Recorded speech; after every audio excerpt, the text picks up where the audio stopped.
Hello everyone and welcome to YouTube. I was so honored when YouTube reached out to me and asked me to make this video for them. And you know that I'm not lying because of the 105 subscribers I have. So today, for YouTube, I'm going to be talking about Ant-Man and the Wasp, directed by Peyton Reed and starring Paul Rudd, Evangeline Lilly, and Michael Douglas. So a lot of fans were talking about and even complaining about where Ant-Man was during the events of Infinity War. Well, there's a line that feels like a throwaway line about how he and Hawkeye are both under house arrest. And a lot of people didn't like it because it felt like a throwaway line. Well, it was not just a throwaway line, because in this film, he's under house arrest, and in fact the whole film is about him being under house arrest. Ant-Man and the Wasp follows Scott Lang as he's recruited by Hank Pym and Hope Van Dyne to assist them in bringing back Janet Van Dyne, Hope's mother, from the Quantum Realm. In the first movie, Scott Lang visited the Quantum Realm, so he has a psychic-y connection to that place and Janet. But as I said, Scott is under house arrest, so he does not want to leave his house at all in case the cops show up and throw him in prison for, we're told, 20 years. At this point, it is easiest to bring up the first negative because I just gave you a synopsis of the entire movie.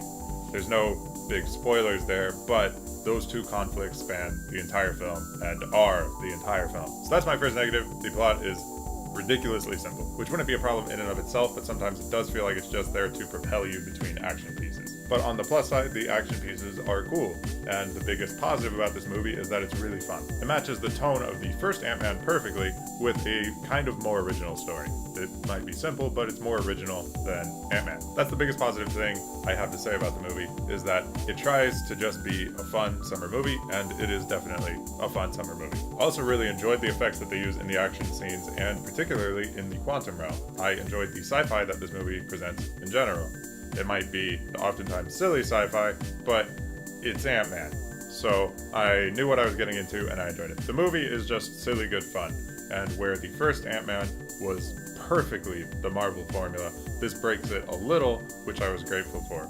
It's not terribly original within the Marvel canon, but it does let itself be itself. I feel like with every Marvel movie, I'm talking about the villain, because Marvel so often struggles with that. What I liked about this villain, Ghost, is that while she is an antagonist, she's not really a villain. Everything about her backstory and why she's doing what she does makes perfect sense. And you're not rooting for her to beat the good guys, but you're rooting for her to get what she wants by the end. All that being said, she's not really an ethical challenge to Scott Lang.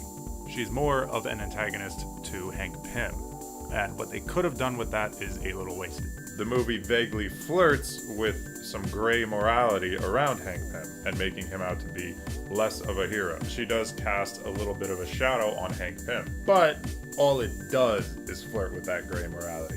It feels like maybe a scene was cut or they left something out of the script where Hank gets some comeuppance for the misdeeds of his past, but that never comes. Hank is a little annoying and self-righteous throughout the film, so it was cool to see them cast a little bit of a shadow on him, but that never comes back to plague him. Another big negative I have with this movie is that the whole story ties up in a perfect bow by the end. It's the most unabashedly happy ending of a Marvel movie that I've seen for quite some time. And Hank does not end up needing to deal with the sins of his past, which is disappointing because he's a little too self-righteous in this movie, so you would think that they were painting him up to have a bit of a fall, but that's not the case. In the end, it seems like the narrative just sees him as a hero through and through, despite hints in the first two acts of the story that it would be otherwise. I think they gave it that perfect little bow at the end because of Infinity War, and how that had such an unabashedly unhappy ending. And they thought they could leverage that into an excuse for a perfectly rounded story where every single plot thread closes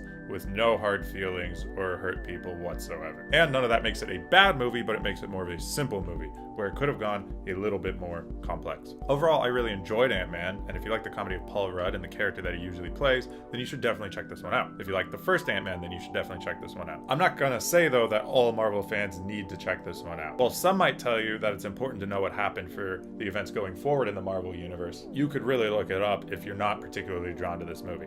It's not a must-watch, but I had a good time, so I give Marvel's Ant-Man and the Wasp 3.5 stars.